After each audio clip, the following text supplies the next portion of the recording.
Fit Students, pada hari ini kita akan melanjutkan pembelajaran kita di bab kedua, yaitu tujuan Tuhan menciptakan aku. Nah, kita masuk di yang pertama untuk mengenal Sang Pencipta. Waktu aku dilahirkan ibu, aku belum mengenal ibu. Nah, ibu menggendong dan menyayangi aku setiap hari. Ibu memberikan aku makan dan minuman yang bergizi, sehingga aku dapat bertumbuh sehat dan bertambah besar. Iya. Nah, waktu kita kecil kita pasti belum mengenal ibu kita kan? Makanya kenapa kita dilatih untuk berkata mama atau tidak ibu, ya kan? Nah, karena kita belum mengenal yang namanya ibu, kita belum tahu gitu. Nah, lalu apa? Ibulah yang mengajarkan kita berjalan, berbicara. Nah, kita banyak belajar hal baru dari ibu kita setiap harinya dan merasakan kasih sayangnya yang tulus setiap hari. Nah, kita mengenal ibu kita dari kasih sayang dan semua ajarannya. Waktu itu kita belum mengenal siapa diri kita, tetapi setiap hari ayah mengajarkan kita berdoa kepada Tuhan. Siapa di sini yang selalu ayahnya atau papanya mengajari doa atau mengajak berdoa, ya? Nah, ayah selalu menyebut namaku kepada Tuhan dalam doanya. Ayah memohon berkat kepada Tuhan untuk diriku. Tuhan menasihatiku agar mentaati perintah Tuhan. Karena Tuhan yang berkuasa atas semua kehidupanku. Jadi cerita di atas ini mengajarkan bahwasannya ibu yang melahirkan kita telah menyayangi kita dan ayah yang selalu menjaga kita. Nah, ayah membaca Alkitab untuk aku dan keluargaku. Dari Alkitab aku pun mengenal siapa Tuhan itu. Tuhan yang menciptakan dunia dan segala isinya. Tuhan juga menciptakan diriku seperti itu. Tuhan mengasihi aku dan memberkati aku di masa depan, ya, memberkati masa depanku. Tuhan akan menjagai aku setiap hari. Ayah dan ibu memberikan contoh cara mengasihi agar aku menyayangi semua orang yang aku temui dan bersikap sopan kepada siapa saja. Nah, jadi ayah dan ibu kita tuh selalu mengajarkan kita itu yang baik, yang positif, ya kan? Nah, mengajar kita cara menghormati, mengasihi orang. Kenapa? Karena Tuhan menjadikan ayah dan ibu kita itu sebagai wakil Allah di bumi ini. Jadi kita harus menghormati orang tua kita.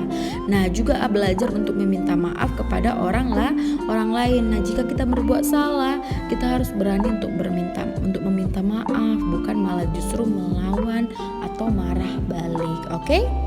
Nah, berikut contoh gambar 2.1 itu kasih sayang ibu. Nah, di mana ibu memberikan anaknya minum susu, ya kan? Karena waktu bayi kan kita belum bisa makan yang lain-lain atau minum yang lain-lain, makan KFC, ya kan, belum bisa. Nah, salah satu sumbernya hanyalah minum air susu, dan yang kedua ada ayah yang sedang menceritakan isi Alkitab. Nah, selanjutnya untuk menjadi sahabat Tuhan. Nah, di sini ada Abraham selalu berbicara dengan Tuhan setiap harinya, seperti dua orang sahabat yang saling bercerita. Kira-kira siapa di sini yang anak-anak Miss yang kalau sebelum tidur sering berdoa dulu, curhat cerita dulu sama Tuhan dan bersyukur atas setiap hari, atas pemeliharaan Allah, atas hidup anak-anak Miss? Siapa? Ayo kira-kira. Iya, kalian harus berdoa. Kita harus selalu berdoa, ya kan? Harus selalu berdoa. Abraham memohon agar Tuhan tetap mengasihi bangsa Sodom dan Gomora, terlebih jika di sana masih ada orang yang benar yang hidupnya mentaati perintah Tuhan. Tetapi apa? Di sana tidak ada lagi orang yang hidup benar. Mereka hidup melawan perintah Tuhan. Itu sebabnya Tuhan menghukum bangsa Sodom dan Gomora. Abraham hidup benar dan menjadi sahabat Tuhan. Hidupnya mengasihi Tuhan seperti seorang sahabat. Setiap hari ia akrab berbicara dalam doanya kepada Tuhan. Nah, kalau kita mau menjadi sahabat Tuhan itu caranya dengan berdoa dan membaca Alkitab. Jadi anak-anak Miss harus rajin berdoa, ya, dan membaca Alkitab. Lalu di sini ada yang katakan apa yang harus kita lakukan sebagai sahabat Tuhan. Yang pertama, kalian tuh harus mengasihi orang lain seperti Tuhan mengasihi kita. Nah, lalu kita harus mengampuni orang lain yang bersalah kepada kita, lalu meminta maaf kepada orang lain yang kita sakiti, mendoakan orang lain agar Tuhan mengasihi mereka, lalu murah hati, membagikan apa yang kita miliki, menghormati orang tua yang diberikan Tuhan, menghargai teman dan tidak mengejek atau menghinanya. Siapa di sini yang sering mengejek temannya? Nah, mulai saat ini tidak boleh lagi, ya. Lalu masih banyak lagi yang harus kita lakukan agar Tuhan menjadi sahabat kita. Nah, lalu yang ketiga untuk dikasihi Tuhan. Di sini ada Hawa berjalan-jalan di Taman Eden. Pemandangan di taman sangat indah dan cerah. Datanglah iblis menggoda Hawa dan buah pohon pengetahuan yang baik dan yang jahat, ya. Pohon itu terletak di tengah Taman Eden. Tuhan telah melarang Hawa untuk memakan buah itu. Namun Hawa tergoda tawaran iblis karena buah itu sedap dipandang. Nah, selanjutnya apa yang terjadi? Hawa mengambil buah itu lalu memakannya. Selanjutnya Hawa membawa buah itu kepada Adam dan Adam memakannya. Nah, Adam dan Hawa melanggar perintah Tuhan. Mereka telah berbuat dosa. Lalu Tuhan mengutuk bumi dan menghukum manusia. Mereka diusir keluar dari Taman Eden. Lalu Tuhan menempatkan malaikat untuk menjaga taman itu karena manusia tidak boleh lagi masuk ke dalamnya.